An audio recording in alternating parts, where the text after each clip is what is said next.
Përshëndetje shikues nderuar, po takohemi sërish së bashku për të përmbyllur kështu një javë që ishte e mbushur me ngjarje sportive. Para së gjithash duhet veçuar një javë të mbushur me basketboll, nga se në Rahovec u zhvillua pjesa finale e Kupës së Kosovës, në të cilën triumfoi Peja duke marrë trofeun e Kupës pas 5 vitesh, por në përgjithësi u pa një shfaqje fantastike e basketbollit me shumë tifoz, me shumë vëmendje mediale dhe me cilësi në basketboll. Por ndryshe kur jemi te basketbolli, duhet informuar edhe se Federata e Basketbollit e Kosovës të premten zyrtarizoi edhe selektorin e ri, me cilin do të zhvillojmë një bisedë së bashku me kryetarin e Federatës së Basketbollit Arben Fetahun në hyrje të këtij emisioni.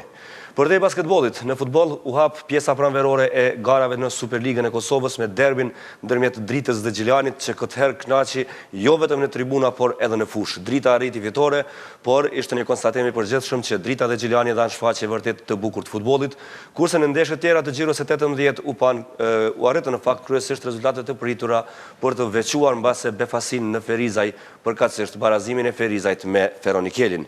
Në handball po ashtu filloi pjesa pranverore e garave pa ndonjë ndryshim të madh, me Besa Fan Gaz dhe Prishtina që vazhdojnë dominimin.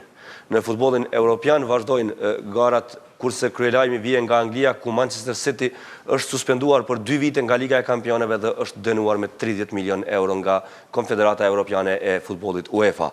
Për gjitha këto do të jemi në shoqërimin ton së bashku prej 90 minutash. Kthehemi pas një bloku të shkurtër publicitar.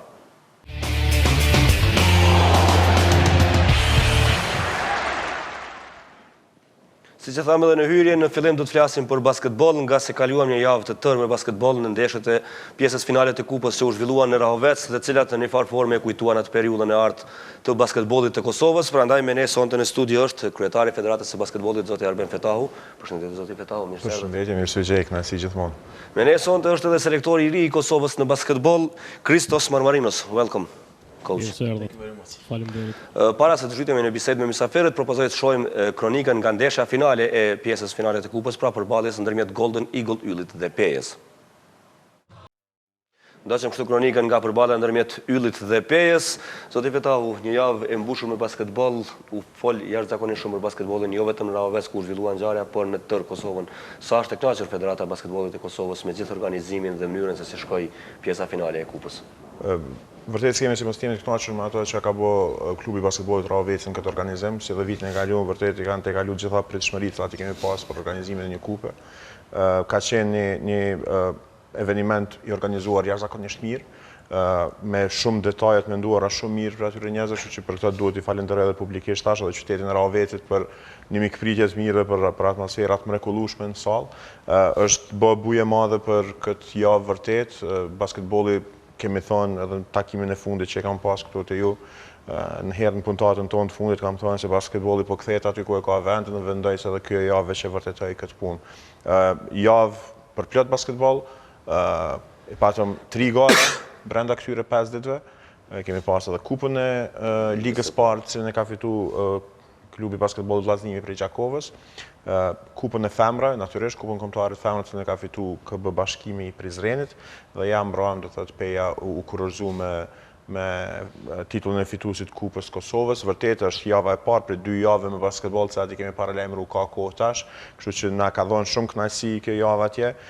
Do të ishte mirë që mos i kishim ato incidente sporadike të cilat ju po i përmendni, por vërtet nuk ka pas çka të bëjmë më shumë as federata as organizatori që kanë qenë në basketbollit të Rahovecit këtë rast. Kur janë shumë klube të përfshira. Absolutisht, do thotë kanë qenë 2-3 incidente të cilat kanë qenë të iniciuara prej publikut, jo prej apo që s'kan mujt paraprihen, them asaj. Kështu që them se ka pas një javë të mirë, një javë të bukur, plot basketboll të mirë, dhe për ne ka qenë kënaqësi e veçantë që jemi pjesë e kësaj.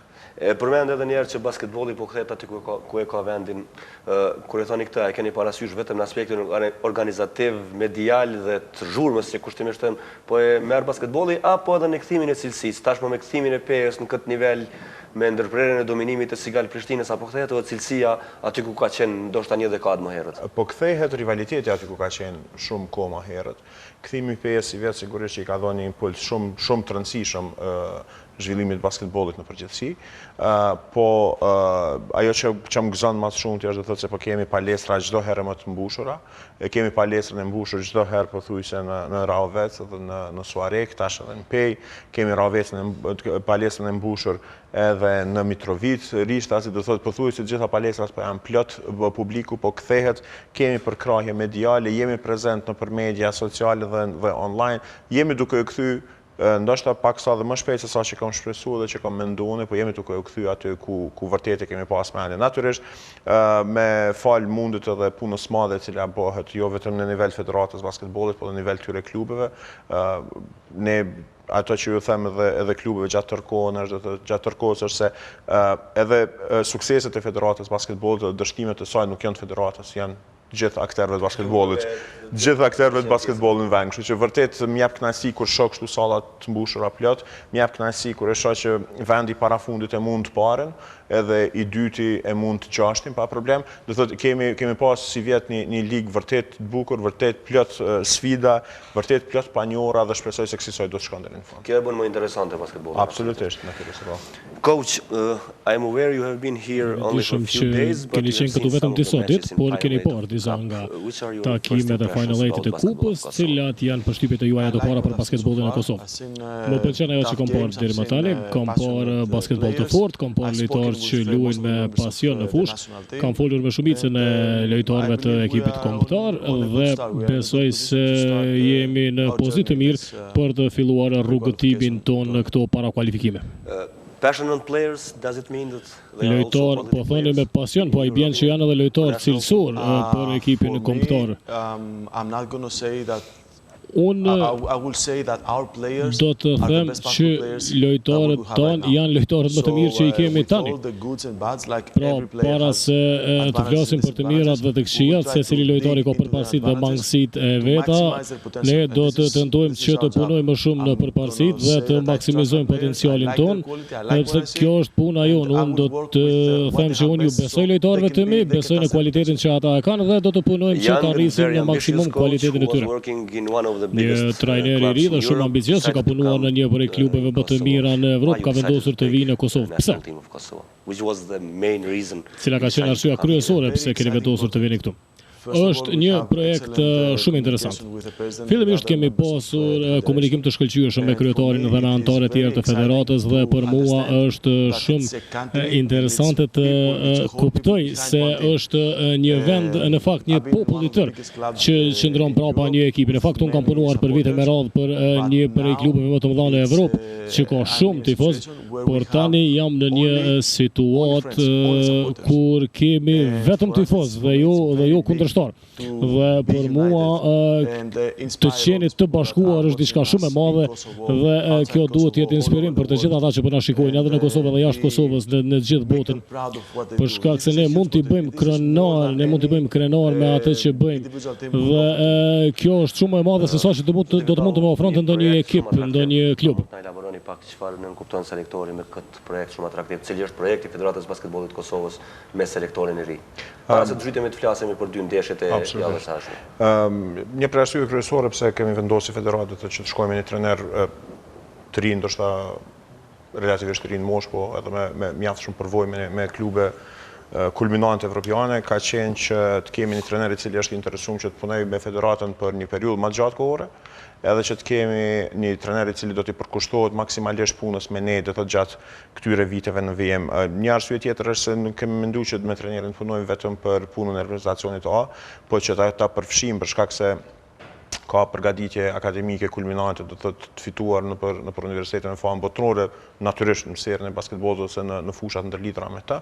Kemi menduar që ta shfrytëzojmë edhe për projektet zhvillimore që i ka Federata e Basketbollit, qoftë për krijimin, themelimin dhe operacionalizimin e qendrës për zhvillimin e basketbollit, qoftë në programin e avancimit të punës me trajnerë, të cilën jemi tash veç të finalizu me shoqatën e trajnerëve të basketbollit të Kosovës. Do thotë, kemi menduar që të punojmë me trajnerë në të gjitha këto sfera bashkërisht dhe ta shfrytëzojmë njohurinë e tij, qoftë praktike nga fusha e basketbollit, qoftë akademike sa i përket asaj që neve do të na nevojitet për ta zhvilluar edhe për ta krijuar operacionalizuar qendrën e zhvillimit të basketbollit, do ta shfrytëzojmë në të gjitha këto fusha dhe vërtet kemi pa një entuziazëm të jashtëzakonshëm tek ai, do thotë ka gatishmëri që të punojmë ne dhe që të përkushtohet në formë apo në mënyrë afatgjatë dhe kjo vërtet na ka dhënë atë impulsin përfundimtar. Edim Bajram se nuk ka qenë vetëm trajner me cilin kemi biseduar me shumë trajnerë tjerë, ndoshta në emra dhe në letër dhe më të mëdhej, por bindja të cilën e kemi fituar për gatishmërinë dhe entuziazmin dhe njohuritë të cilat i ka trajneri na ka bërë që përfundimisht të anojmë nga edhe që mund të ketë rol jashtëzakonisht të rëndësishëm entuziazmi për të marrë punën. Absolutisht, është një trajner i cili don që ta bartë tek i tërë ekipi atë entuziazëm edhe atë ndjenjë krenarisë.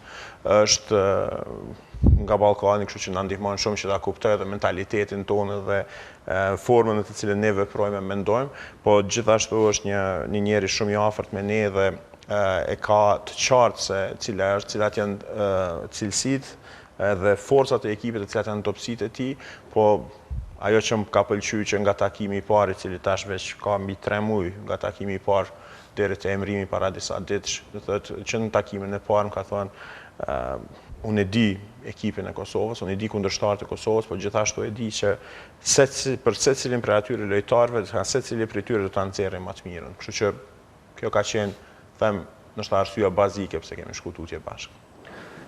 Coach, President says that on your Kryetari first po meeting thotë you se have në said takimin tuaj të parë keni deklaruar se e njihni ekipin e Kosovës, se e njihni lojtarët. Around 3 months ago. Kjo ka qenë para rreth 3 muajsh, a i bie kjo që keni informata të qarta për të gjithë lojtarët për ekipin dhe e dini gjithçka. Kam përshtypje të sakta për lojtarët si individ dhe nuk i kam parë duke luajtur së bashku, kështu që nesër do ta kem një farë ndjenje shumë më të mirë se si mund këta lojtarë të luajnë njëri me tjetrin. Kam parë disa lojtarë në lojë me tandem ose me nga 3 lojtarë të cilët mund të jenë pjesë të njëjtit klub dhe e di si bashkëpunojnë dhe kuptohet që do të tentojmë që të ndërtojmë mbi këto themele. Po ashtu e kuptoj relativisht mirë se cili prej lojtarëve çka mund të ofroj, por ideja është që të shohim prej nesër se si mund të funksionojnë bashku në stërvitje. President said that it's meant to be Kryetari po ashtu tha që ideja është që të kemi një projekt afatgjatë, cilat janë prioritetet tuaja në bashkëpunim me federatën. Prioritetet tona fillojnë që nga ndeshja e ardhshme. Prioritetet janë që të fitojmë. Po, jo për një ndeshje të caktuar, por destat me afatgjatë. Kjo është ideja, të fitojmë secilin sfidë që i kemi para vetes, të rrisim kombëtarën, më pas të ofrojmë fëmijët sërish rreth basketbollit dhe më pas të kemi programe që tentojnë lojtarë elit, më pas të ndërtojmë një themel edhe më të mirë për trajnerët Kosovë dhe të zhvillojmë sportin. Për ne është shumë e rëndësishme që të mund të zhvillojmë sportin dhe të jemi në stadso më të lartë në hierarkinë e sporteve në vend. Fillimisht dhe kjo për mua do të ishte sukses shumë i madh nëse mund ta bëjmë basketbollin dhe sportin më të mirë në Kosovë. Zoti Fetahu, nesër fillon grumbullimi zyrtar i kombëtarës, jemi në prag të 2 ndeshjeve goxha të rëndësishme për fazën kualifikuese për botrorin e 2023-s. Ndeshja e parë me një kundërshtar vërtet të fortë si Islanda, pastaj me Luksemburgun, cilin e njohim pak a shumë bazuar nga ndeshjet e kaluara. Çfarë realisht pret Federata e Basketbollit e Kosovës nga 2 ndeshjet e radhës të kombëtarës? Ajo për çemi pajtu për fillimit është që ta japim maksimumin vërtet dhe që ta nxjerrim më të mirën prej secilit prej lojtarëve. Jemi me fat keq që nuk e kemi Elias Shoshin, i cili ende nuk është rikuperuar për vendimin që ne ka fituar. Për fat keq, prapë them, gjatë grumbullimit me kombëtarën. Por nga këta djemë tjerë të cilët i kemi në dispozicion do ta nxjerrim më të mirën dhe besoj që ka qenë një uvertyrë e mirë, kjo që ndodhi javën e kaluar sa i përket asaj se çfarë atmosfere duhet ta krijojmë në sallë dhe çfarë presione duhet të bëjmë mbi këta vikingë të Islandës, të cilët po na vinë vërtet. E dini që Islanda ka marrë pjesë në Eurobasketin e kaluar, është një reprezentacion i konsoliduar. Ka sportin në ekspansion.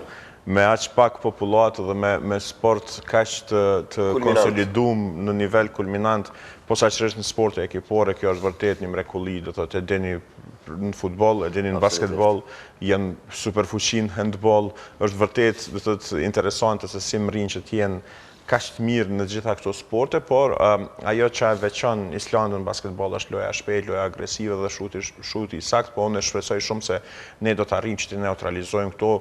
Ka punu treneri bashkë me ekipën e trenerëve, do thotë, nuk është veç nga nënshkrimi e tutje, do thotë, po nga emërimi e tutje ka punu vazhdimisht në skautim të këtyre kundërshtarëve për ta bërë më të mirën, do thotë, që mujmë në këtë ndeshjen e parë. Luksemburgun e njohim, po gjithashtu e dim nga e kaluara jo shumë e largë, do thotë se na mundi kur ishim në Luksemburg, kështu që duhet konsolidohemi edhe kundër tyre dhe ta japim maksimum. Besoj se do të nxjerrim rezultat pozitiv nga këto dy ndeshje bashkarisht. E përmende mungesën e Lish Shoshit, që patjetër që është mungesë shumë e madhe, por a ka basketbollist të rinj kosovar që janë pjesë e klubeve të ndryshme europiane që mund të jenë kandidat potencial për të qenë pjesë e kombëtares, jo për këto dy ndeshje sepse tashmë është publikuar lista, por për ndeshjet e radhës, për nëntorës e për të ardhmet të afërt. A ka lojtarë që Kosova mund të duket atraktive për të vendosur për të luajtur për Kosovën? Ka lojtar, kemi ende lojtar në Gjermani, kemi spaku 2 djemë të cilët jemi duke folur edhe tash. Janë djemë të ri të cilët kanë ka 16-17 vjeç, që nuk mund të pritën ndonjë kontribut i tyre drejt për drejt për reprezentacionin A. Po kandidatë që mund të jenë më shpejt të përdorshëm për ekipin A? Për fat keq nuk kemi lojtar shumë të tillë çfarë ka në sportin e futbollit, për shembull, nuk kemi aq shumë bazë nga e cila do të mund të zgjedhnim, por një gjë që duhet thënë se i kemi spaku 3 apo 4 djemë të cilët luajnë në Amerikë për momentin, do thotë kemi një në NCAA ne, kemi edhe 2 në NCAA 2, të cilët janë duke u kalitë, duke u kryer lojtarë për tyre, por marr parasysh që luhet në këto dritare kaq të shkurta dhe në kohë jo shumë të përshtatshme, atëherë do thotë ne nuk kemi arritur që të sjellim ata këtu qoftë Dardan Kapitin, qoftë të tjerët, po me këtë bazë lojtarë që ne kemi, mendoj se do të mund të nxjerrim rezultat pozitiv prej këtyre dy ndeshjeve. Coach, we are ahead of 2 Jemi para 2 ndeshjeve me ekipin kombëtar, me Islandën dhe me Luksemburgun. Çka mund të presim nga ato 2 ndeshje? Mund të presim që djelmoshat tonë të japin maksimumin e tyre në parket, mund të presim që ata të hyjnë në ndeshje me pasion dhe me dëshirë për të paraqitur sa më mirë, dhe të jem shumë i sinqert, ajo çka mua më intereson është që ne ta shikojmë veten. Ne të merremi se si ne mund të luajmë më mirë, edhe si mund ta maksimizojmë potencialin tonë dhe të dominojmë në ato pjesë të lojës ku jemi më të mirë. Ne kuptojmë që kemi respekt për kundërshtarët e respektojmë lojën e Islandës, një lojë shumë dinamike, dhe e respektojmë edhe Luksemburgun edhe për shkak të faktit se na ka mundur në të kaluarën dhe ata e kanë dëshmuar që nuk janë një grupi bankierëve që luajnë basketboll në vikend, por kanë një ekip cilësor, por me gjithë respektin për ta. Ne duhet të ndërtojmë diçka tonën dhe duhet të punojmë diçka në këto 3 ditë trening që të mund t'i afrohemi sa më shumë një skenari të cilin ne do ta ndërtojmë në stërvitje, dhe kjo për mua është gjëja më e rëndësishme duke shkuar në ndeshje. Pra të merremi me veten. Okay, we wish you the best luck. Ju dëshirojmë shumë sukses. Faleminderit shumë pak edhe për funksionimin e Federatës së Basketbollit të Kosovës, për stabilitetin financiar, për mënyrën se si funksionon aktualisht federata. Cila është gjendja e federatës aktualisht? Aktualisht nuk është në gjendje më të mirë, ne kemi trashëguar një borxh relativisht madh, cilin për fat keq vitin e kaluar besoj kemi rritur edhe më tej. E kemi një borxh për momentin, i cili është konsoliduar pak në fund të vitit, po e kemi ende në shifra të mëdha. Këtë vit përveç risive të cilat i kemi me sponsorët tonë, do thotë nga arka e shtetit ende nuk kemi përfituar dhe nuk do të kemi ende të hyra deri nga mesi i marsit, por aq sa unë kam informatën. Kështu që për momentin do të na duhet që të përballemi dhe të mbijetojmë edhe pak, ta shtyjmë kësaj, po me shpresë veç ka disa impulse ky ligji i sponsorizimit që ka filluar të implementohet, kemi disa impulse të mira. Unë kam shpresë para fundit të shkurtit dhe para kuvendit Federatës Basketbollit që do të organizohet me 29 të shkurt, do thotë ne do të kemi veç edhe lajme të tjera nga sponsorët të ri të cilët do t'i nënshkrojnë. Herën e fundit që keni qenë në emision, kemi biseduar për rikandidimin tuaj të mundshëm për kryetar të Federatës Basketbollit. Jemi në vit elektoral, a keni marrë akoma një vendim? Ende nuk kam një vendim për këtë punë, kam thënë disa herë që njerëzit më të mençëm se unë kanë thënë se 3 mandate janë shumë, por 1 mandat është pak. Kështu që duhet ndoshta është një gjysmë poje, ndoshta po duhet shohim vërtet, duhet shohim se cili është disponimi i atyre që mua më zgjedhin. Nëse e kam përkrajnë e tyre natyrisht se do të kandidoj, nëse jo, nëse nuk ka pëlqyer ajo që unë kam bërë për këtë gjysmë mandati, se nuk e kam një mandat plot, por për këtë gjysmë mandati, nëse nuk ka pëlqyer natyrisht se do të tërhiqem, do t'i lë vend dikujt tjetër i cili mund të vi, po për momentin ideja është që të vazhdoj. Të gjitha këto nënshkrime me sponsorë që kemi boj kam afat gjata, të gjitha nënshkrimet edhe me njerëz të ri që i marrim në punë Federatën e Basketbollit, përfshi edhe trajnerin Hristos. Këto do të janë për angazhime afat gjata, nuk kemi duke mundu me u tërheq për kësaj larg për asaj, me të mendu qysh me avancu më atë dhe me shku edhe me mri vërtet majat asaj që mund të mri me këto ekipe të cilat i kemi në dispozicion. Zoti Vetau, faleminderit shumë që ishit pjesë e Faleminderit gjithmonë kënaqësi. Coach, thank you very much and all the best on next 2 games. Sukses në Thank you very dy much. ndeshja. We're waiting all of you to come to Absolutely. I will be one of the biggest fans. Be sure about that. Thank you very much. Atëherë shikues nderuar, faleminderit që ndoqët këtë pjesë të basketbollit, një shkputje e shkurtër për të kthyer më pas me futboll.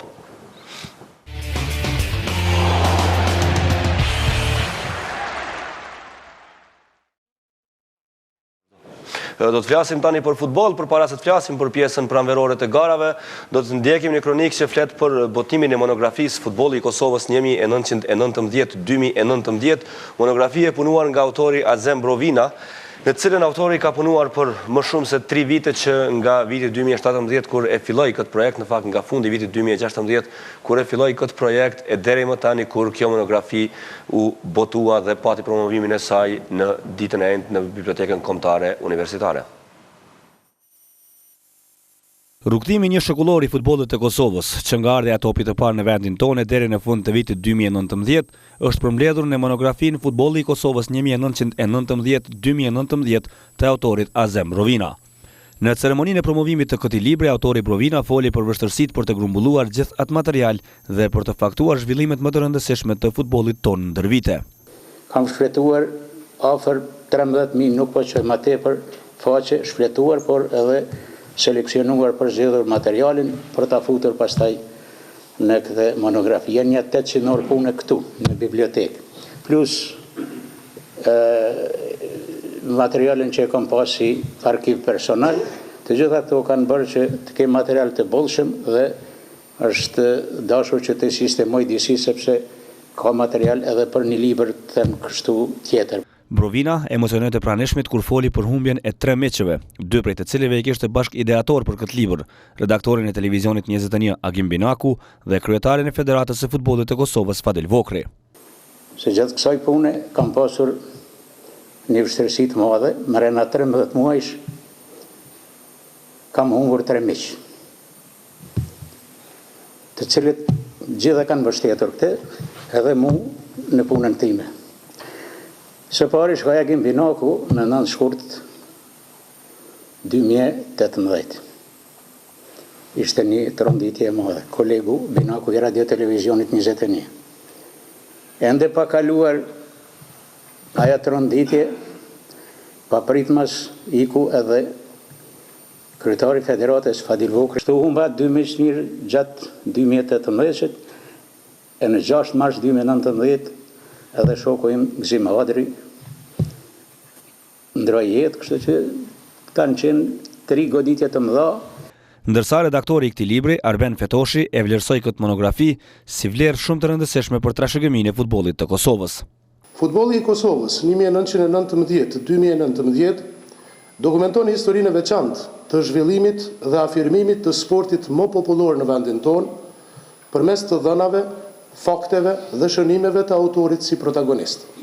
Për rëndësinë e botimit të këtij libri folën edhe gazetari Tomor Grabovci, sekretari i përgjithshëm i Federatës së Futbollit të Kosovës Erol Salihu dhe drejtori i Departamentit të Sportit në Ministri Ibër Alaj. Ndoshim kështu kronikën që foli për monografinë e Futbolli i Kosovës 1919-2019. Tani do të flasim për Superligën, nga se ka filluar në fakt pjesa pranverore e garave të Superligës, janë zhvilluar takimet e xhiros së 18, do të shohim rezultatet. Prishtina Avushtria 4-0, Ferizaj Feronikeli 1-1, Ballkani Drenica 3-0, Drita Gjiliani 2-0, Dukagjini Llapi 0-0 dhe Flamurtari Trepça 89 4-3. Në tabel vazhdon të kryesoj skuadra e Ballkanit, që tashmë ka 37 pikë pas 18 ndeshjeve, e dyta është Drita me 34, sa ka dhe Prishtina në pozitën e tretë, i katërti është Gjilani me 32 pikë, i pesti është Feronikeli me 28, Llapi në vendin e 6 ka 25 pikë, Drenica e 7 ka 24, Trepça 89 ka 23 pikë, Flamurtari 22, Feriza 19, Vushtria 15 dhe Dukagjini që mbetet në pozicionin e fundit në tabel ka 9 pikë të grumbulluara.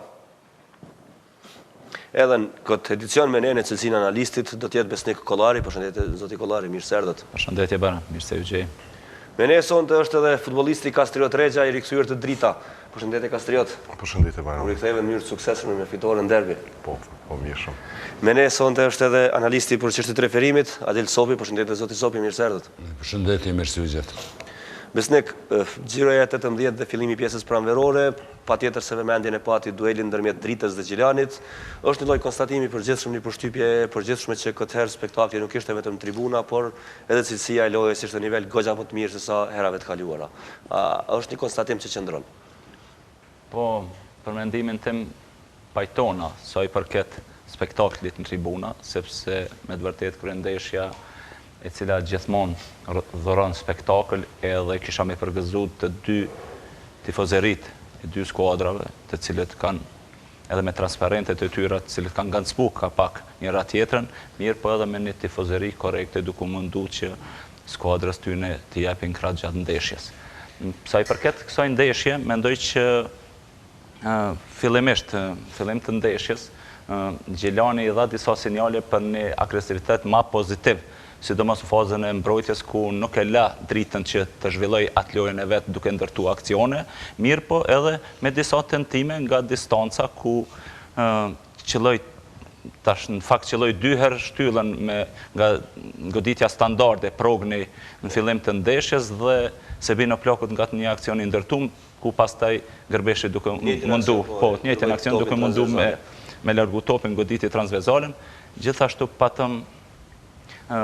patën një dominim, do shta pak më të madhë se Drita, mirë po mu që kam brengos që jo me ndonjë loj ose ndonjë loj taktike ose me skemat të ndryshme të organizuar të videri të sulmi e të porta e Dritës, mirë po më tepër në një loj fizike ku me topa gjatë si këndeshen me Drenicën, u mundun që ta gjenë më tepër Bushiqin, a i të fitoj topat e parë dhe pastaj të lëshoj ta topat e dy të futbolist të cilët e mbështesin, mirë po në anën tjetër Drita e cila fillimisht kishte probleme të ndërtimi aksioneve, ndoshta vetë presioni, sepse dihet që të gjithë futbolist kanë presion. Dikush më pak, dikush më tepër, mirë po të këto ndeshje ekziston presioni. Edhe ndoshta ajo ka ndiku që me ngutit mundohen të ndërtojnë akcione dhe të kenë shumë gabime gjatë lojës. Ashtu disi me huti dhe deri në një situatë kur Gërbeshi me një top të thellësi e pasoj topin të Shabani i cili doli përballë portierit, mirë po momentin e fundit që ishte rast vërtet i mirë. Pat në rast vërtet mirë, ndërsa pjesa e dytë mendoj që Drita ishte më e qetë edhe me dy akcione të ndërtuara, ndoshta në golin e dytë vetë mohimi i Kastriotit i cili e fitoi topin te korneri e një pa kujdesi e mbrojtjes së mbrojtësit të Gjilanit, dhe nuan atë golin e dytë, mirë po mendoj që më tepër e kisha fajsu mbrojtjen, anën defanzive komplet të Gjilanit, të gjithë ekipin, i cili sidomos në këto akcione u futën topat mbrapa lojtarëve, gjë që janë shumë të rrezikshme sepse nuk ishin vendosur mirë dhe nuk e përcjellën aksione ose nuk e mbështetën ata lojtarët në situata ku ndërtohet një aksion nga marrim shembull nga ana e djathtë, atëherë duhet të ketë mbështetje më tepër të lojtarëve, nëse njëri lojtar gabon, atëherë ta përmirësoj lojtari tjetër. Mirë, po mendoj që pastaj pas golit të parë mo nuk e pa shune, nuk vrejta diçka që Gjilani mund të jep sinjale ose të reagoj të shënoj gol, erdhe dhe goli i dytë ku pastaj me të vërtet e finalizoj do të thotë këtë takim ku Drita në fond me plot merit e fitoi ndeshjen edhe i artoi 3 pikë shumë të mëdha drejt Goxha të rëndësishme edhe në aspekt Normalisht edhe psikologjik. psikologjik. Kastriot, a vajtohesh në besnikun që keni qenë në presion në pjesën e parë dhe keni pasur vështirësi për të dalë në lojën e juaj dhe cila ka qenë mënyra se si e keni përgatitur ndeshjen gjatë javës? Me të tregu drejtën, një përmendim timin një konstatim shumë real e ka bo dhe u po dhe ajo shumë kjo se pjesën e parë kemi lujt me ndoshta me një ngërç të prum, edhe mirë po fatmirësisht kemi shpëtu pjesën e parë, edhe pse ne kemi pas 2 raste shumë të mira shënimi, ndërsa Gilani ka pasur në ato raste të shënimit njën nga ndërprerja dhe pastaj prap erdhën nga ndërprerja mos përqendrimi mirë i joni që u goditën 2 herë shtylla mirë, po thëmë përgjithësi një pjesë e parë mendoj për mendim timin barabartë, edhe pse ndoshta ne më me aksion kemi rreziku duke marrë parasysh rastin e Xhedet Shabonit edhe rastin e Namanit. Ndërsa saj përket pjesës dytë kemi bisedu me trenerin me spjeze. Çfarë ndryshojnë lojë te ju në pjesën e dytë? Po në pjesën e dytë ka kërku me marrë më shumë përgjegjësi nga mesfusha, ndërtim me vendosë lojën tonë me marrë prej mbrojtjes, jo me lujtë. Ndërtoni lojën me pasime më të shkurtra. Me pasime gjata nga mbrojtja në sulm, edhe me disa tash mundem të them disa ndryshime në brenda formacionit, brenda pozitave cilat I ka bo, u po dhe shumë qartë se pjesën e dytë kemi qenë shumë ma dominus, u po se kemi kriju edhe rastet mira shënimi, sidomos po them prapë pjesën e dytë, edhe mendoj se me plot merit kemi arritur ta fitojmë këtë takim.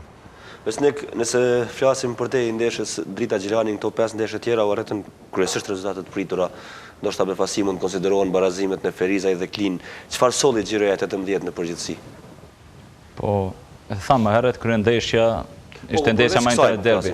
Mendoj që ndeshja Ballkani Drenica ndoshta nuk u prit një fitore aq e lehtë e Ballkanit. Flamërtari Trepça është ditë edhe është prit që do të jetë një ndeshje e fortë edhe do të ketë paqartësi te rezultati final. Flamërtari e fitoi këtë ndeshje 4-3.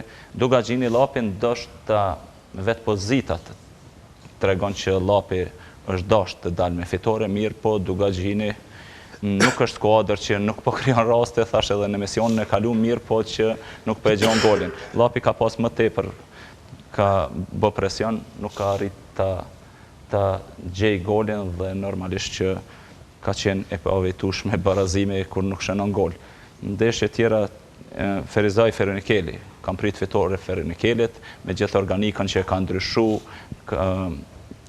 po kërkojnë diçka tjetër, kanë sjell lojtar që kanë kualitete mirë, po një ndeshje kundër një Ferizajt I cili me të vërtet ka probleme që nga fillimi stenorit veror, e tash po vazhdojnë ato probleme, pa me dhe deklaratën. Po befason Ferizaj duke marrë rezultate të mira. Ajo deshta me ardhë, që do të thotë me edhe në fund të sezonit ka arrit disa rezultate të mira dhe tash ndeshin me Feronikelin një barazim edhe atë pas largimit të një futbollisti të Ferizajt, do të thotë është një rezultat pozitiv për Ferizajn, ndërsa për Feronikelin mbetet ta shohim në ndeshjet e radhës ku do të takohet me këto skuadrat që janë në pjesën e lartë tabelës, edhe atëherë do ta shohim. Edhe pse ndeshja me Ferizajn, Feronikeli pati një lloj dominimi, pati shumë raste, ndoshta rreth mbi 20 raste mbase mundësi shënimi.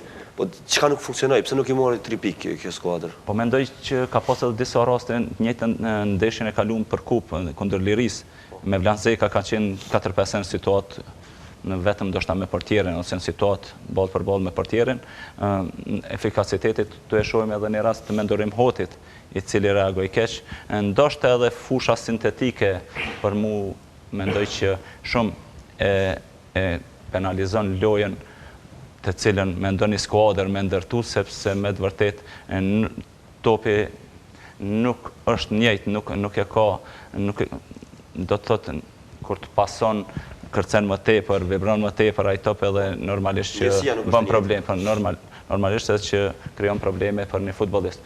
Por mendoj që me siguri se trajneri Agim Sopa tash do të reagojë, do të punojë më tepër te finalizimi I rasteve dhe me siguri ndoshta Feronikeli. Unë thash do ta shohim me skuadrat e mëdha se cila është skuadra Feronikelit. Kastriot, fitore juaj ndaj Gjilanit, fitoret e Ballkanit dhe Prishtinës, anë në kuptojnë që pikërisht to 4 skuadra do të mbesin në luftë për titull kampionit, apo Feronikeli mund të ndjek titullin e kampionit ndonë se bëri këtë gabim me Feriza në skuadra juaj? Po duhet me konë sinqert, nëse folim sinqerisht, edhe shohim kampionatin, ne këmë dëgju edhe pas deshjes trenerin, 9 pikë janë shumë. Duke morë parasysh se nuk arrin ta mposhtë Ferizojnë pa një lojtar, gjë që e dim çfarë gjendje për momentën në Ferizoj, momentet më të vështira të saj është duke i përjetu, edhe të kërkosh të mendosh halot ende në titull, është shumë e vështirë.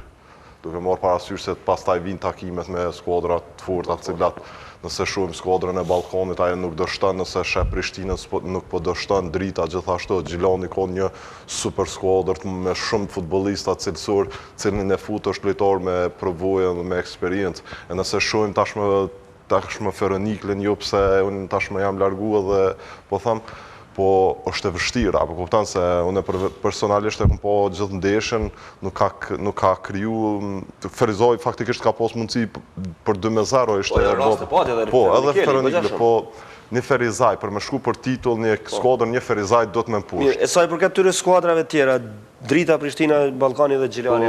Ballkani si sezone e kalum, ka fillu mjaft mirë, po tregon lojë mirë, apo fiton me lehtësi, duke marrë parasysh se edhe po tregon besa lojë mira. Prishtina ka pas thënë drejtën dy ndeshjet e para shumë të lehta, duke marrë parasysh se Vushtëria ka lujtë me ekip të resë, sidomos në stadionin e Prishtinës, një stadion shumë i lehtë për Prishtinën me fitu Vushtërën. Do shtatë kishte me qenë Vushtërë pak ma vështirë, mirë po në Prishtinë edhe nuk e ka diskutu, edhe nuk është për mu diskutu nga Prishtina duke marrë parasysh se ka shumë futbollistë cilësor. Ndërsa saj përket Gjilanit, ne me këtë fitore ndaj tyre, kemi një farë mënyre, kemi fitu edhe vetë besim, edhe për neve është një motiv shtesë të vazhdojmë kampionatin duke marrë parasysh se kemi gëzu gjithë ata tifos tonë cilët thujse një orë gjysë para takimit kanë mbushur tribinën edhe sikur të kishte mundësi, ndoshta edhe po aq do të kishin ardhur. U ktheve pas një viti e gjysmë të Drita, si e gjetë Dritën, a ka ndryshuar diçka në klub, cila është atmosfera? Atmosfera është ajo që ka qenë, me të vërtetë jam shumë i kënaqur që kam arrit me u rikthy prapë te Drita, njëra prej dëshirat mia u konë që prapë të luaj për Dritën, me të vërtetë ndjem vetëm futbollist nëse vesh fanelën e Dritës, edhe kisha preferuar çdo futbollist që merr ofertë prej Dritës. Nëse dëshiron të bëhet ta ndjej vetëm futbollist në Kosovë, gjithsesi do të më vesh fanelën e Dritës. Po mendon që në klube tjera nuk mund ndihesh futbollist? Po nuk është që nuk ndihesh, po nëse shkon ti për shembull, për marrën Gilan ti thujse edhe nëse ki veshën fanelën e Dritës, jes goxha i nderuar.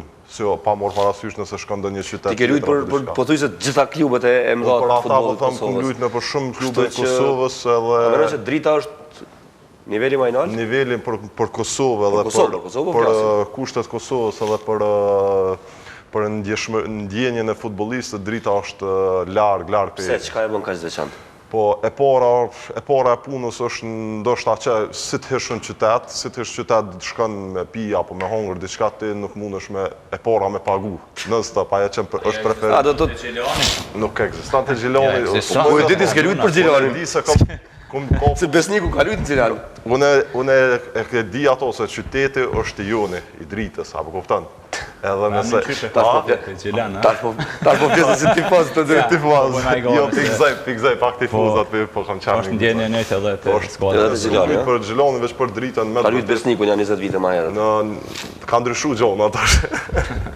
Normal tash Drita ndoshta vitet e fundit ka pas më duat jam ajs edhe Gjilani ka tifoz të mirë edhe me të vërtetë kanë krijuar sot një atmosferë shumë të mirë, dyja grupet mi përshëndet për notën 10 pas një incident vetëm mi falenderu shumë intelektuale, gjithashtu mi falenderu edhe skifterat që me të vërtetë kanë bërë një paraqitje shumë të mirë edhe ndoshta për notën 10 mos them, ndoshta 9.5.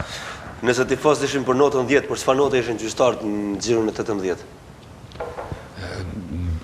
Spari dëshiroj t'i përshëndes gjithë gjyqtarët, ju uroj një sezon të mirë. Pas një përgatitje, cilët edhe ata ishin sikur edhe klubet në Ulqin, Gjyqtarët komisionit tenton gjithnjë të mbajnë një nivel, si punë pandalshme e atij komisioni dhe kryetarit federatës dhe bordit tyre. Ne kemi fitu si vjetë sa për informatë edhe një treshe me stemën e UEFA-s. FIFA-s, po, në falë. Kështu që edhe gjyqtarët janë ashtu si që shpritur në nivelin e duhur. A pati diçka që duhet veçuar në xhiron e 18? Nëse po flasim në analizë përgjithshme, pastaj do të shohim ndeshje për ndeshje. Në atë analizën e përgjithshme po flasim. Po kjo kishte ato se që në xhiron e parë më njëherë u ballafaqu derbi. Se thatë ju më herët kalujt, po edhe unë kom pas fatin disa loje derbin e Gjilanit. Me referu, po. Po, me referu. Kështu që aje momentalisht Kosovë është derbi më i zjarë, do thot u ballafaqum që në xhiron e parë ose në xhiron e 18. Dhe do të si kaloj në aspekt referimit? Në aspekt referimit ka kaluar se fatmirësisht i kemi treshet vërtet përgatitur edhe shumë mirë. Edhe pse Gjilani u ankuan për një penalti, por ne fillimisht do të shohim kronikën e më pas edhe rastet kontestuese për të pasqyruar gjithçka që ndodhi në ndeshjen e zhvilluar sot në Gjilan ndërmjet Dritës dhe Gjilanit e fituar nga skuadra Dritës.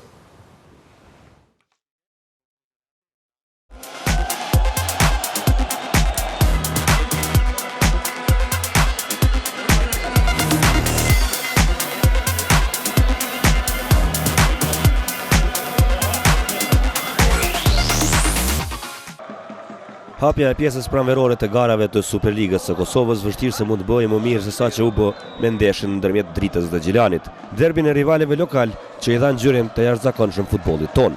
Stadiumi mbushur plot spektatorë dhe me tifozëri të organizuara në mënyrë fantastike e me koreografi mjaft interesante. Fillimi i takimit ishte mjaft dinamik, që në minutën e 4 skuadra e Gjilanit afër shënimit kur tentoi Gerhard Progni nga goditja e lirë, por shtylla e shpëtoi Dritën. Pasoj një periudhë paksa më e qetë, ndërsa në minutën e 27, një tjetër rast mjaft i mirë për Gjilanin dhe sërish shtylla e shpëton Dritën, kësaj radhe pas tentimit të Sebino Plakut dhe kësaj Drita rrezikoi jashtëzakonisht shumë. Sido që të jetë vetëm 3 minuta më vonë, Bardhekaltrit në mundësi të mirë për të realizuar, por Gjevdet Shabani nuk reagon si duhet në këtë situatë ndonë ishte në rast ideal. Në finisht të pjesës së parë, 2 raste të mira për Dritën.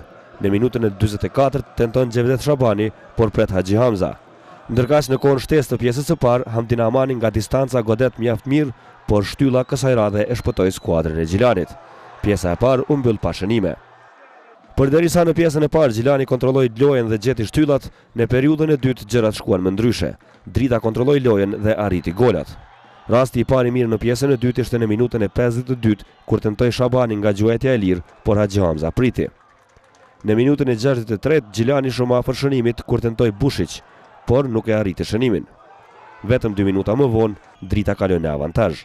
Një krosim mjaft i mirë i Gjevdet Shabanit nga ana e djathtë bëri që Betim Haxhi Musa në anën tjetër të shënonte gol të bukur me kokë për 0-1. I njëjti futbollist arriti të realizojë edhe në minutën e 76, sërish pas asistimit të Gjevdet Shabanit dhe me shënimin e dytë personal e siguroi fitoren e Dritës me 2 gola dallim. Sot me vërtet pam një spektakull si në tribuna ashtu edhe në fush, një ndeshje Superlige me shumë raste, shtylla dhe gola në favorin tonë. Ju uroj futbollistët për këtë fitore. Kishim analizuar kundërshtarin shumë mirë, ishim të kujdesshëm në ato topat e gjallë që kërkojnë gjatë gjithë kohës me sulmuesin e tyre. Mendoj që i kemi mbyllur shumë mirë. Momente kur na kanë rreziku, mendoj që kanë qenë goditje standarde, si shtylla dhe ajo me plakun. Mendoj që mbyllën mirë, futbollistët dhanë shpirtin fush, besuan deri në fund dhe u shpërblihen me fitor. Mendoj që duhet kishim bërë akoma më shumë, unë duhet i falenderoj gjithsesi çunat për atë që dhanë, treguar në fushë që kanë karakter, kanë kualitet, por normalisht në 2 momente, dhe mendoj të 2 momentet në atë periudhë ne kemi qenë momente shumë mira dhe jemi ndëshkuar për pak kujdesi të thosha, por gjithsesi duhet shikojmë përpara, duhet të marrim më të mirën e kësaj ndeshjes dhe të vazhdojmë të përmirësohemi sepse ndeshjet shkojnë, kundërshtarët fitojnë pikë dhe s'duhet të ngelim mbrapa sepse kemi një objektiv për të arritur.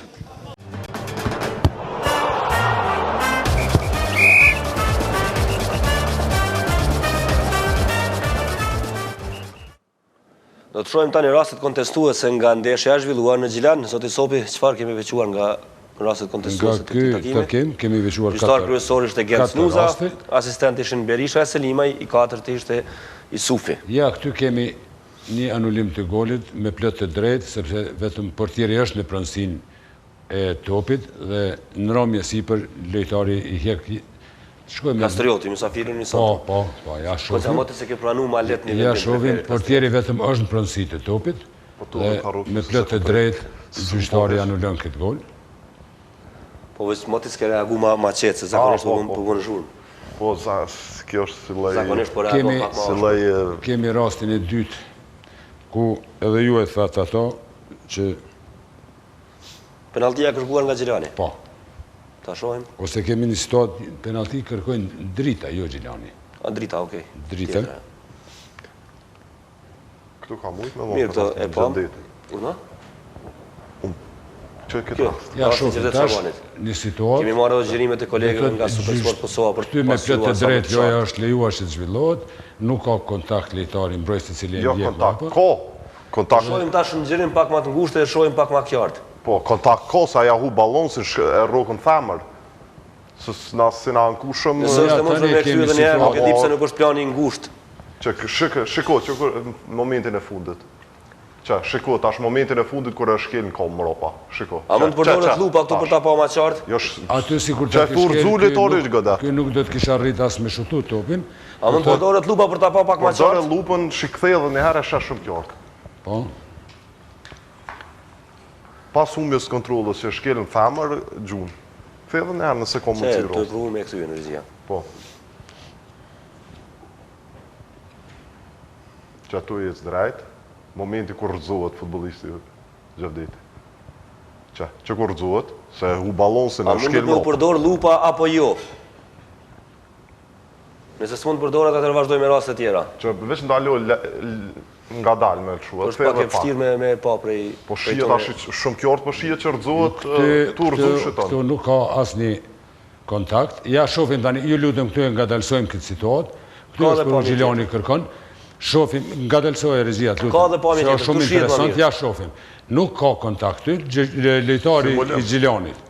është pronësit të topit, por në momentin kër e shkrim topin, këthe edhe njerë, spari për ne na intereson... Kjo? Mirë, kjo tash. Ja e humë topin aty, lejtari Gjiljanit vjen pronësit topit, ja e shofim, e shtynë topin para, kër e shef se lejtari... Ja tani e ndalojmë, këtu nuk ka kontakt, edhe kjo e ngre komën. E arrok, faktikisht, kjo e rrok së nuk mbrojtësin tonë. Këtu me plët e drejt, gjyqtari lejon mu zhvillu ndeshja, dhe nuk ka penalti. Se vesh kërë vazhdo drejt penalti kësh me qenë. O gaboj që e futi komën. Kjo e futi komën me qëllim për me nëzirë. Tani e shofim edhe një rast kur drita kërkon penalti. Ja, shofim këtu. Edhe këtu nuk ka penalti, me plot e drejt gjyqtari lejon zhvillimin e ndeshjes. S'po shijet kjo orlis. Kemi edhe...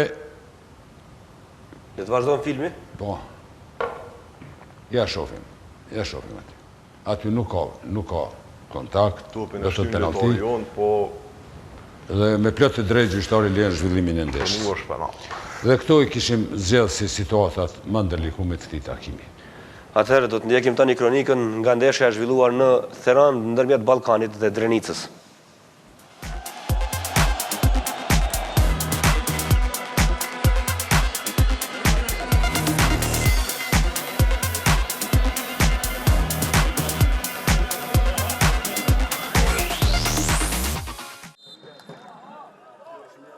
Ballkani imposhti Drenicën 3-0 duke nisur mbar pranverën.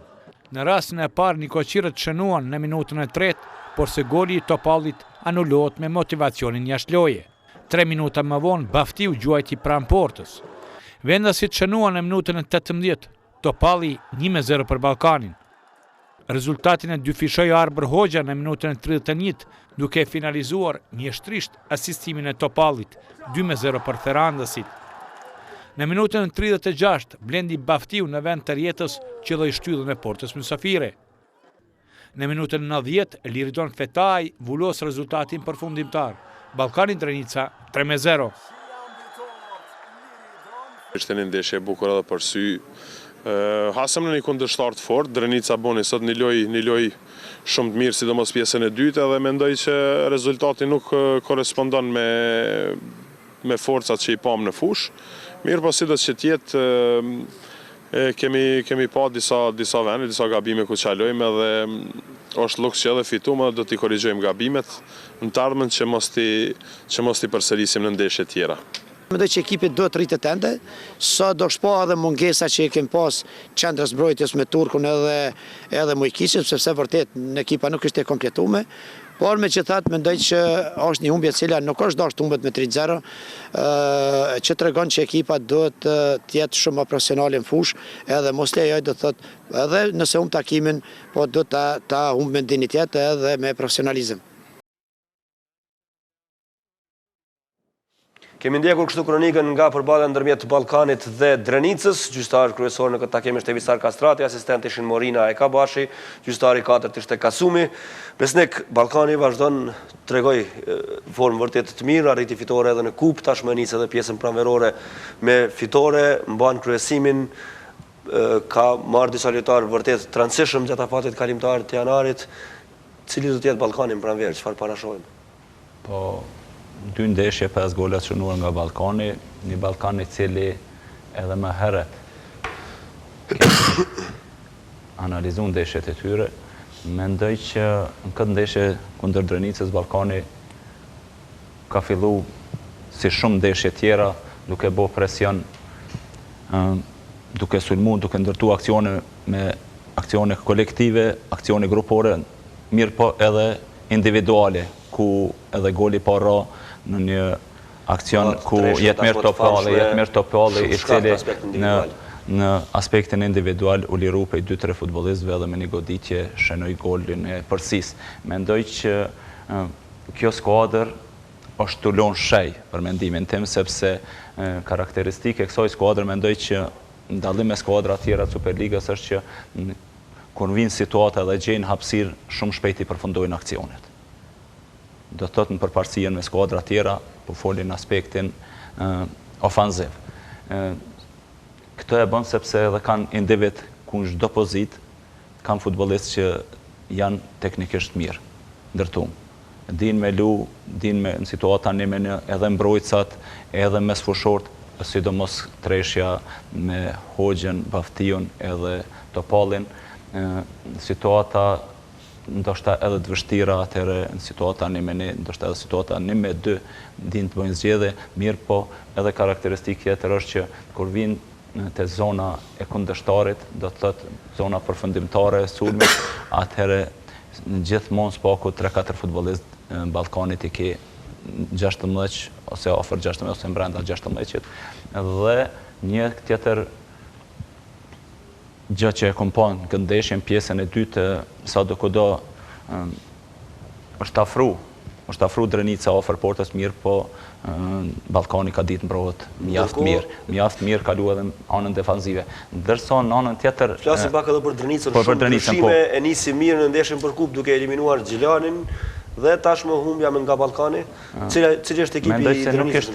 Nuk ishte ajo si kur mos ishte ajo skuadër që luajti kundër Gjilanit, që fitoi ndeshjen në Skenderaj për kupë, nuk ishin të organizuar, nuk ishin ajo skuadër e cila në aspektin defanziv si skuadër funksionoi kundër Gjilanit, kanë lënë hapësira ku edhe normalisht që folëm pak më herët për skuadrën e Ballkanit, si cila din me denu, dhe treneri nga njerë me ndodhë shpesh herë që treneri normalisht që gjithmonë e përgadit skuadrën taktikisht ose në aspektin edhe psiqik e përgadit skuadrën që ti kundërvihet skuadrës, si kur tash në ndeshje treneri gani me siguri se ka përgadit, po mirë po nga njëherë nuk më varet se si e përgaditi skuadrën, po më varet shumë edhe nga cilësia e skuadrës kundërshtarit të cilën e ki, edhe këtë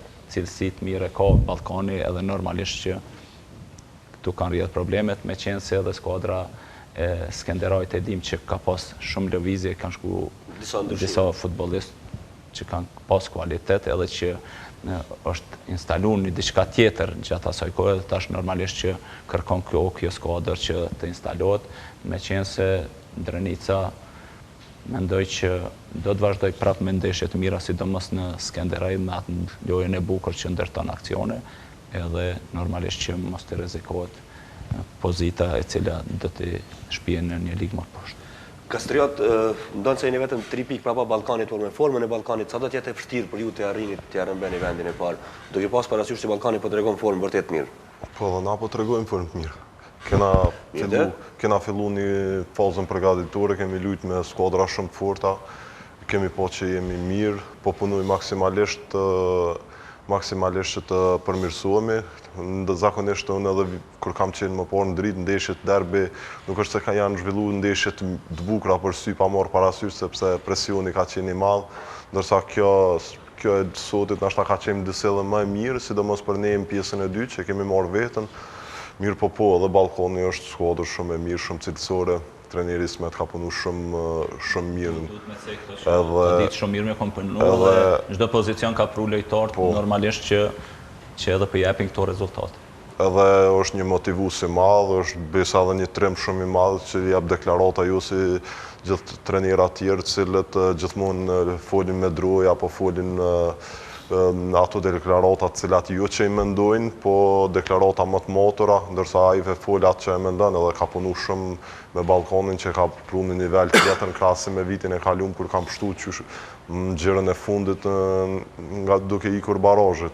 Por ne besojmë të skuadra jonë, kemi një skuadër me provojë, në futbollistë gjithë thujse të shpallur kampion shumë herë, edhe kemi besim që do të luftojmë edhe në fund të gëzojmë tifozët tonë. Zoti Sopic, cilat janë rastet kontestuese nga ndeshja e zhvilluar në Theran ndërmjet Ballkanit dhe Dernicës? Në këtë takim nuk kemi shkëlqitur asnjë rast sepse nuk ishte diçka kontestuese, ishte një lojë të korrekte. Mirë, atëherë të ndjekim tani kronikën nga ndeshja ndërmjet Prishtinës dhe Vushtrrisë.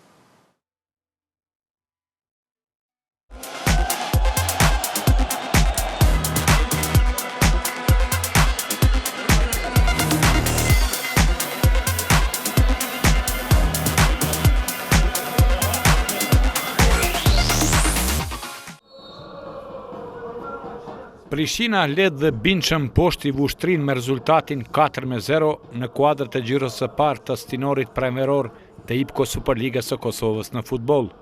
Nikoqirët herët kaluar në përsi, në minutën e 3 i ndrit Krasniqi tundër jetën e portës rivale, 1-0 për Prishtinën. Në minutën 11, bardhëkaltërit ngritën rezultatin në 2-0 me golin e shënuar nga Oto Gjon. Gjon pati rast të mirë që të shënoi edhe njëherë në minutën 22, për portieri Bajrami ishte në vend. Prishtina në mundësi të mirë edhe në minutën 37, tha që nuk ja doli tan poshtë portieri Mysafir. Rast të voli që Mysafirët patën në minutën e 50. Prishtina në minutën 62 shënoi përsëri, Mankenda vulos me gol asistimin e Korenicës, 3-0 për vendasit. Në minutën 90, Korenica shënoi për epilogun përfundimtar, Prishtina-Vushtria 4-0. Po ta njavën kemi punuar që të eliminojmë ato gabime, ato probleme që kemi pas në ndeshjen e parë. Dhe jam shumë i gëzuar domosdoshmë që djemt ato detyra që pjodojmë përmbushin maksimalisht, edhe së rezultati i lojës kanë ardhur dhe golat, edhe jam i kënaqur domosdoshmë me realizimin sepse e kam potencuar dhe në disa parametra që kemi pas problem me shënimin e golit, kurse tash na gëzon fakti që 2 ndeshje kemi shënuar 8 gola dhe po shpresojmë që të vazhdojmë me këtë ritëm. Është loja e dytë mrena një javë që ndeshëm me Prishtinën, e kemi ditë forcën e Prishtinës. Prishtina ka qenë edhe më e fortë në këtë lojë se i ndihmon gollverazhi për me dal kampion që janë pretendimet e saj. E kemi ditë që është vështirë, kemi provu, kemi ndryshuar formacion. Realisht e kemi pas vështirë karshitune edhe morëm një humbje. Zoti Sopi, po nga kjo ndeshja ka raste kontestuese që duhet të shquar? Kemi shkëlqitur 3 raste. Këtu shohim një kartush të dhënë me plot. Gjyqtar kryesor ishte Gramos Shala, asistent Prenicia Brashi, i 4 Murtezi. Ja, aty ishte situata një reklamim edhe nga ana e gjyqtarit Ansor. Shohim tash me të ngadalësuar. është një gjën i hapur dhe me plot të drejt karton i verdh. Kemi një pozitë jashtë loje, po ne shkojmë me këtë rast derisa të përfundon.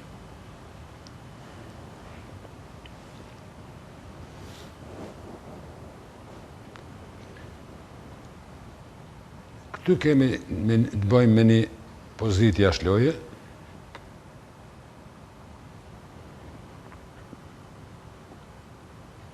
Elshojmë edhe jap. Jo, këtu po pason kë? Po pason, po edhe jap, aji shkon para se të pason kë. Hajde të vazhdojtë edhe pak filmi. Këtu tash kemi një pozitë jashtë loje dhe e kemi një pozicion të rregullt, rastin e Këtu është pozitë jashtë loja? Po, shiko si pas dijes që kemi, mbetet i besojmë gjyqtarit ansor. Edhe pse? Po edhe pse është, por kështu. A i në mes aty, të pika penaltis. Po. Kogja po duket si po e mban lojë. Kogja po duket, po edhe ky po duket një gjyshapi për para. Si më bash i sigurt? Po si jem sigurt se për më konë sigurt duhet të kemi kamerën vijen atje. Edhe kemi një pozicion të rregullt, të cilën reklamojnë pozicion jashtë loje. Ja shofim tani.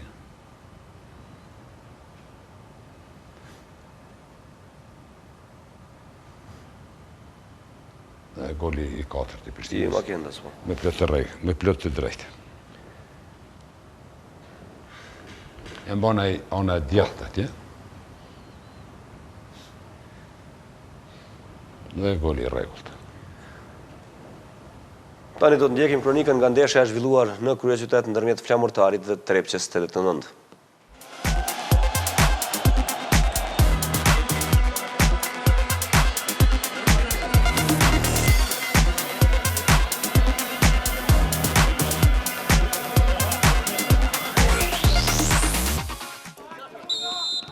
Flamurtari arriti fitore befasuese në një ndeshje mjaft interesante ndaj Trepçes 89 në takimin e mbushur me kthesa në rezultat. Fillimi i takimit më i mirë për vendasit, afër shënimit në minutën e 9 Flamurtari nëpërmjet Shent Kelmendit, por Hyseni në portën e 89-shit priti. Flamurtari pati rast tjetër të mirë për të realizuar vetëm 2 minuta më vonë kur gjuajti shala me kokë, por mbi portën e 89-shit. Sidoqë të jetë, pas 2 rasteve të lëshuara, Flamurtari arriti të kalojë në avantazh në minutën e 15 me shënimin e Lorek Maxhunit. Në minutën e 34, Trepça 89 e arriti barazimin. Arb Mana i shënoi për rezultatin 1-1. Mirë po, vetëm 5 minuta më vonë, Flamurtari u kthye në epërsi me shënimin e Zeçajt. Pa kaluar akoma mirë gëzimi i golit të dytë, Flamurtari arriti të shënoi sërish. Në minutën e 40, Kelmendi përfitoi nga një gabim i repartit defanziv të 89-shit për të shënuar për 3-1. Gjërat u komplikuan jashtëzakonisht shumë për Trepçën 89, vetëm 1 minutë më vonë kur Kaçiku u përjashtua nga loja pas kartonit të kuq. Dhe pjesa e parë u mbyll me 2 gole avantazh për futbollistët vendas. Mirë po 89 nuk u dorëzua. Në minutën e 56, Leart Emini shënoi një gol të bukur nga gjuetja e lirë për rezultatin 3-2.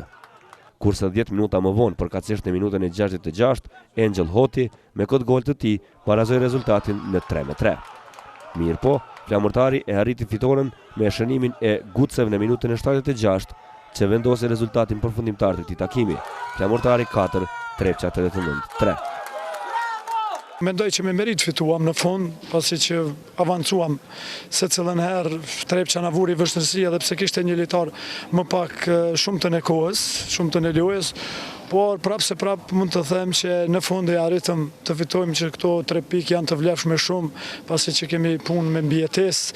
Lojtarët tonë në pjesën e dytë treguan shumë karakter, shumë dëshirë të madhe për fitore, po normal me një lojtar më pak ndoshta ka qenë pak e tepër, domethënë që të pakën të marrëm një pikë këtu në Flamurtar.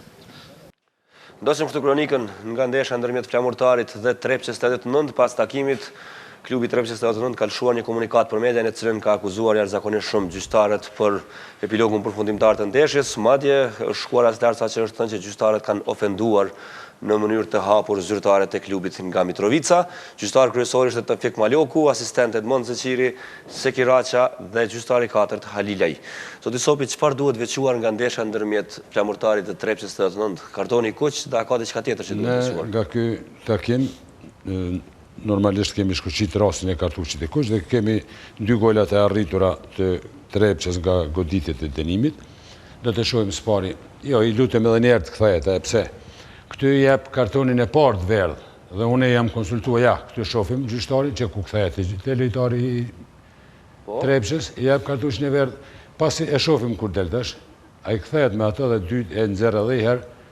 Do thot për shkak, unë jam konsultuar edhe me gjyqtarin kryesor të kësaj ndeshje për çka ja ka dhënë, se do thot aty përveç atij dhe aty në lojtarëve, ai më ka treguar që për shkak të reagimeve ja ka dhënë kartushin e parë verdh dhe ka vazhduar me reagimin. Reagim apo sharje? Sharje, ofendim, po.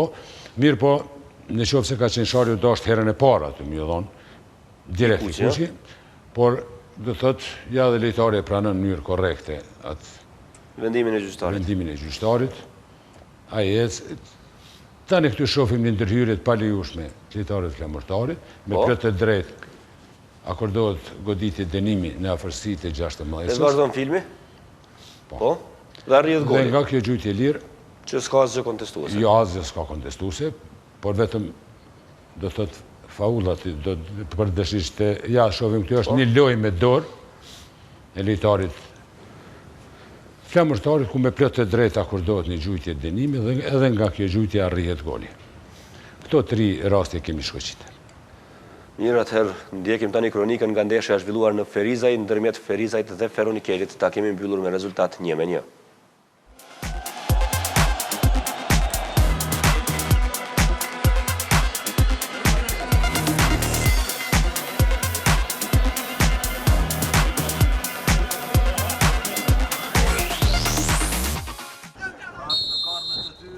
Ferizaj dhe Feronikeli luajtën baraz 1-1. Fillimi ndeshjes u karakterizua me lojë të baraspeshuar. Deri te rasti i parë u dësht të pritej 16 minuta, kur orana i vendësve sprovoi smakishin e sigurt.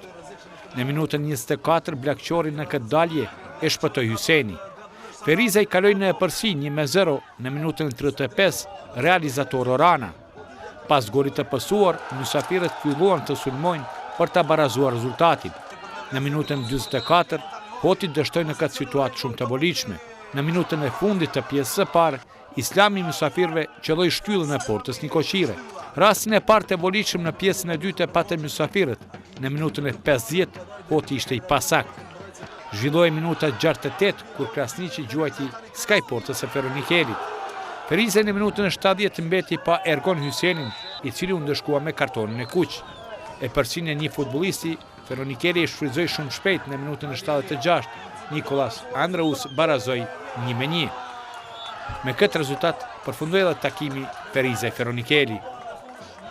Në tërsi kur e shohmi para ndeshjes me një Feronikel, rezultati është pozitiv, po nëse e marrmi se si është zhvilluar loja dhe ato minuta 20-25 minuta pa një lojtar atëherë, po them nuk jam i kënaqur është dashur të arktohen këto 3 pikë. Unë jam i kënaqur me mënyrën e lojës, qasjen dhe angazhimin. Kemi mund të bëjmë më shumë, kemi pas rastin të nkrijojmë në e përsi në 2-0, po nuk arritëm, pastaj gabimet ndodhen në futboll dhe një kundërshtar si Feronikeli nuk ta fal. Kështu që në përgjithësi unë jam i kënaqur me angazhimin, nuk jam i kënaqur me 1 pikë. Po është dëshpërim, vetëm 1 pikë me marrën këtu, masi që kishëm mjaft raste pjesën e parë. Mendoj se lutëm mjaft mirë, realizum shansa, kish hapësin të madhe mbas vijës fundit të Ferizajit. Vazhdum punojmë mirë, po shansat cilët i krijon duhet i realizosh. Na nuk e banëm ato pjesën e parë, po t'jepshëm gol, ishte krejtësisht lojë ndryshe. Kështu që pjesën e dytë vazhdum me punu, kishëm rast edhe pjesën e dytë, rokum shtyllën, bënëm një gol, pastaj me një lojtar ma tepër ishëm, bënëm gjithë shka, do me thonë për me dhonë golën e dytë dhe të fitojmë ndeshjen, mirë po se kishëm fatin edhe në anën tonë. Ndacem kronikën në fakt të deklaratat e trajnerëve, pas këtij prononcimi Bekimi Sufi, më pas në përmediat të tjera, ka informuar se sipas gjitha gjasave do të largohet nga klubi i Ferizajt. Zoti Sopi, çfarë duhet veçuar nga takimi ndërmjet Ferizajt dhe Feronikelit? Nga ky takim kemi shkëqitur 4 raste. Kreshnik Vule është gjyqtar kryesor, Hyseni Jashari asistent, Betullahu i 4-ti. Këtu është një ndërshkrim me kartush të verdh me plot të drejtë. Po.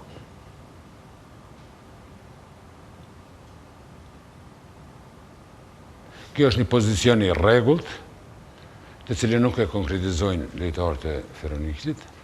Do thotë gjyqtari në Demsknej e ka vlerësuar mirë. Kemi tani, ja përcjellin tani atë kartuqin e dytë të verdhë. Ja, shofim atje nëse mund të na i përsërit edhe herë regjia.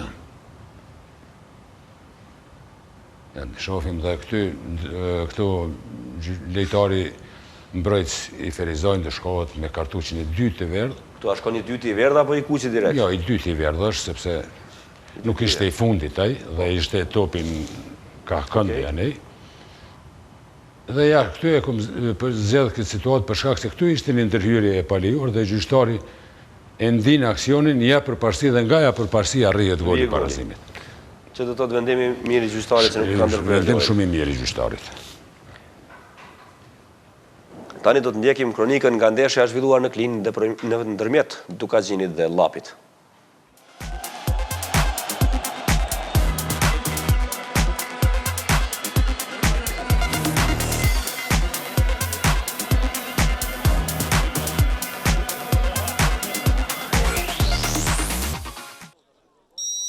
Përballa ndërmjet Dukaxhinit dhe Llapit është e vetmja që u mbyll pa gola nga ndeshjet e zhvilluara në kuadër të Gjiros së 18.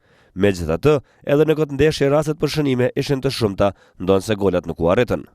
Në minutën e 20 vendasit ishin afër shënimit kur tentoi Milicaj, por nuk e arriti dot realizimin e golit.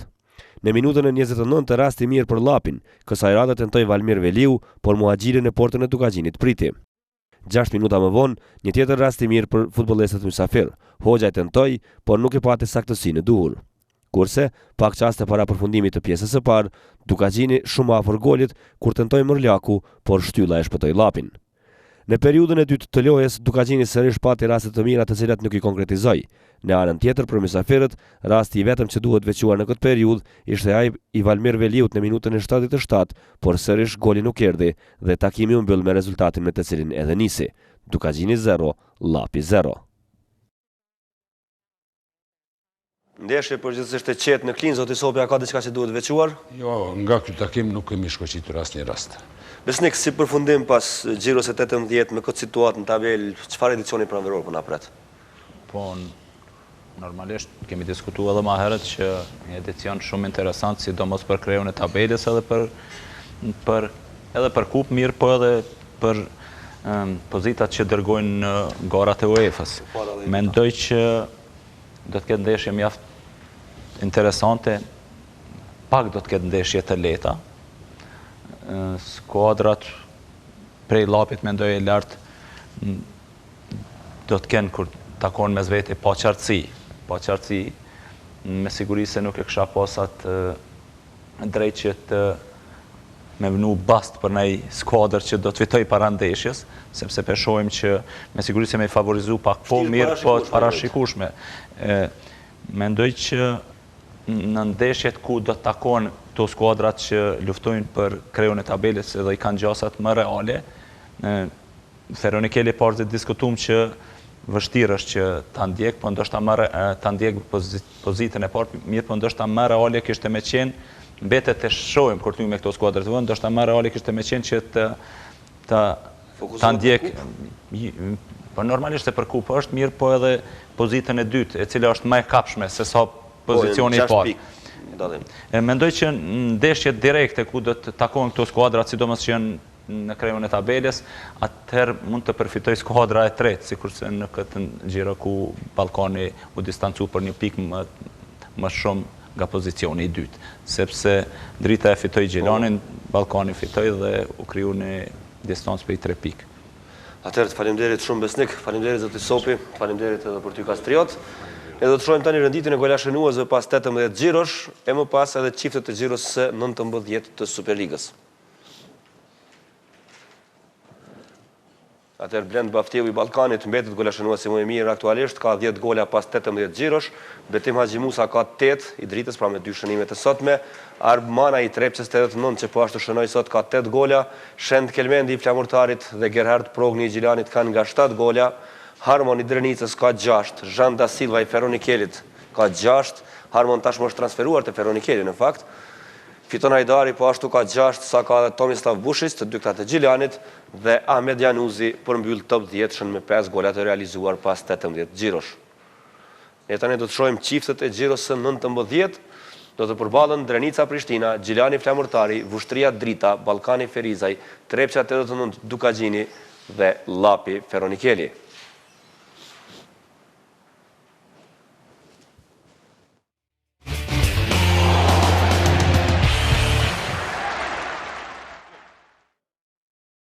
Jemi kthyer tani me handball. Kastria Tregja akoma po e lëshon studion tash.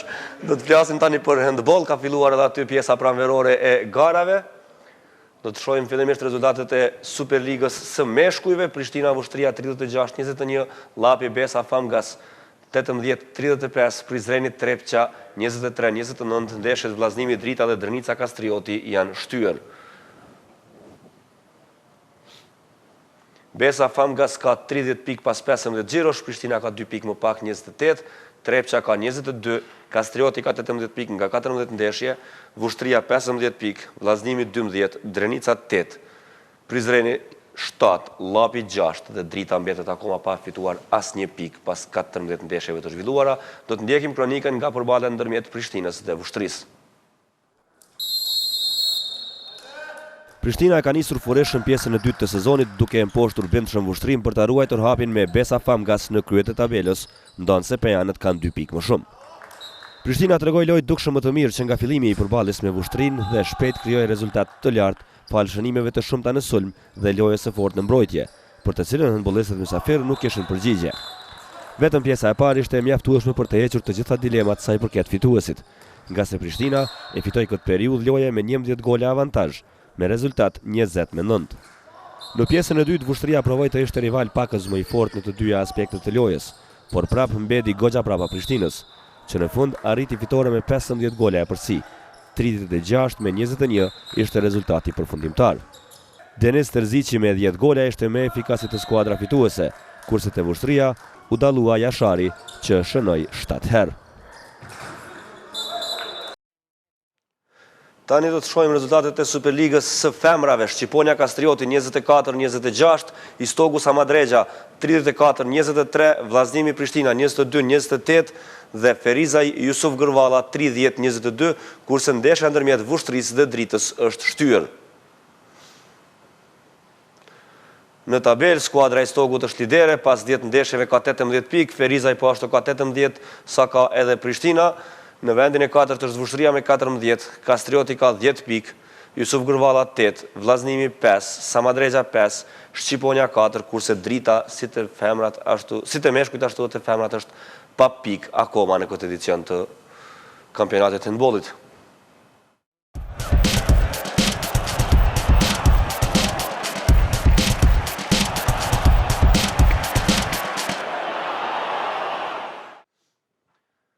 Tani është koha të flasim për futbollin ndërkombëtar, duke parë rezultatet në top 5 ligat më të mira të Europës, duke filluar nga Premier Liga. Në Premier League, në fakt, po zhvillohen në sistem interesant ndeshjet. Ditën e diel janë zhvilluar 2 takime, Aston Villa Tottenham Hotspur 2-3 dhe Arsenal Newcastle 4-0. Pra, këto 2 ndeshje janë të vetmet që janë zhvilluar në Premier League ditën e sotme. Tani do të kalojmë në futbollin spanjoll për parë rezultatet e këtij vikendi në La Liga. Giroja 24, Valencia Atletico Madrid 2-2, Mallorca Deportivo Alaves 1-0, Barcelona Getafe 2-1, Villarreal Levante 2-1, Granada Valladolid 2-1, Sevilla Espanyol 2-2, Leganes Real Betis 0-0, Eibar Sociedad 0-0, Athletic Club de Bilbao Osasuna 0-1 dhe Real Madrid Celta 2-2. Real Madridi mbetet lider, por ka vetëm 1 pikë më shumë se Barcelona, pra 53 përkatësisht 52. Shkputje e madhe, Getafe tashmë është e treta me 42 pikë. Atletico Madridi ka mbetur shumë prapa me vetëm 40 pikë në vendin e 4. Kalojmë tani në elitën e futbollit italian. Do të shohim rezultatet e Giros së 24 në Serie A. Lecce Spal 2-1, Bologna Genoa 0-3, Atalanta Roma 2-1, Udinese Verona 0-0, Sassuolo Parma 0-1, Sampdoria Fiorentina 1-5, Juventus Brescia 2-0, Cagliari Napoli 0-1, Lazio Inter 2-1, pra në kryendeshje, dhe Milan Torino zhvillohet ditën e hënë, Juventus 57 pikë, Lazio 56 i merr vendin e dytë Interit, që mbetet i treti me 54 pikë, pra garë ngushtë për titullet e kampionit në Itali. Në Gjermani, gjiroja e 22, Borussia Dortmund Eintracht Frankfurt 4-0, Paderborn Hertha Berlin 1-2, Hoffenheim Wolfsburg 2-3, Augsburg Freiburg 1-1, Union Berlin Bayer Leverkusen 2-3, Red Bull Rasenball Leipzig Werder Bremen 3-0, Fortuna Düsseldorf Borussia Mönchengladbach 1-4, Köln Bayern München 1-4, Mainz Schalke 0-0. Bayern Müncheniut mbetet lider me 46 pikë, i dyti është Leipzigu me 45, e tretja është Borussia Dortmundit me 42 pikë, sa ka dhe Mönchengladbach në pozitën e 4. Dhe rezultatet e elitës së futbollit francez, gjiroja e 25, Monaco Montpellier 1-0, Amiens Paris Saint-Germain 4-4 ndeshje e jashtëzakonshme, Amiens udhëhoqi 3-0, Parisi pastaj e ktheu në rezultatin e 3-4 në fund, Amiens barazoi në 4-4, Toulouse Nice 0-2, Nantes Metz 0-0, Bordeaux Dijon 2-2, Nîmes Angers 1-0, Lyon Strasbourg 1-1, Rennes 1-0, Brest Saint-Étienne 3-2 dhe Lille Olympique Marseille 1-2. Skuadra e Parisit mbetet pa fije dyshimi lidere me distancë të madhe pikësh, ka 62, Olympique Marseille ka 52 pikë në pozicionin e dytë në tabel. Shikues nderuar, faleminderit shumë për vëmendje, ishim së bashku për rreth 1 orë gjysmë, ju lënë shoqëritë e programeve neve jem të televizionit 21. Mirëmbëjtje.